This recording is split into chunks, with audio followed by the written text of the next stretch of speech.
আমি আমার মতো করে বানিয়েছি বিফ শাসলিক। এটা এত মজা হবে আমি ভাবতেও পারিনি। তো আমি এখানে হাড় চর্বি ছাড়া হচ্ছে কিছু বিফ নিয়েছি, এটা ছোট ছোট পিস করে কেটে নিয়েছি। আর ফার্স্টে হচ্ছে আমি এখানে দিয়ে দিচ্ছি গোলমরিচ গুঁড়ো, গরম মশলার গুঁড়ো, ধনিয়ার গুঁড়ো, স্বাদমতো লবণ, জিরার গুঁড়ো, লাল মরিচ গুঁড়ো, হলুদের গুঁড়ো, একটু টমেটো সস, একটু সয়া সস, আর হচ্ছে আমি এখানে একটু আচার দিয়েছি, টক মিষ্টি ঝাল আচার আর কি। এটার জন্য দেখা যায় সুন্দর একটা ফ্লেভার পাওয়া যাবে। আর একদম লাস্টে দিয়ে দিয়েছি আদা রসুন পেস্ট, তার সঙ্গে একটু তেলও দিয়েছিলাম, সরিষার তেল। তো ভালো করে মেখে আমি হচ্ছে এটা রেস্টে রেখে দিয়েছিলাম বেশ কয়েক ঘন্টা।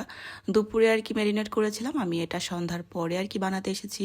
তারপরে আমি এখানে শাসলিক কাঠি নিয়েছি আর হচ্ছে এটা এখন গেঁথে নিচ্ছি। আমি এখানে শুধু গাজর নিয়েছি, যেহেতু এখানে বিফ নিয়েছি, তো অন্য কিছু দেওয়ার প্রয়োজন আমার কাছে মনে হয় নাই। আর এই তো সবগুলো হচ্ছে কাঠির মধ্যে গেঁথে আমি শাসলিকগুলো তৈরি করে নিয়েছি। আর এখন হচ্ছে কাজ এগুলো ফ্রাই করে নিব। আমি প্যানের মধ্যে সামান্য পরিমাণে তেল দিয়ে চুলার জাল মিডিয়াম রেখে হচ্ছে আমি এগুলো সময় নিয়ে আর কি ফ্রাই করে নিব, ঢাকনা লাগিয়ে।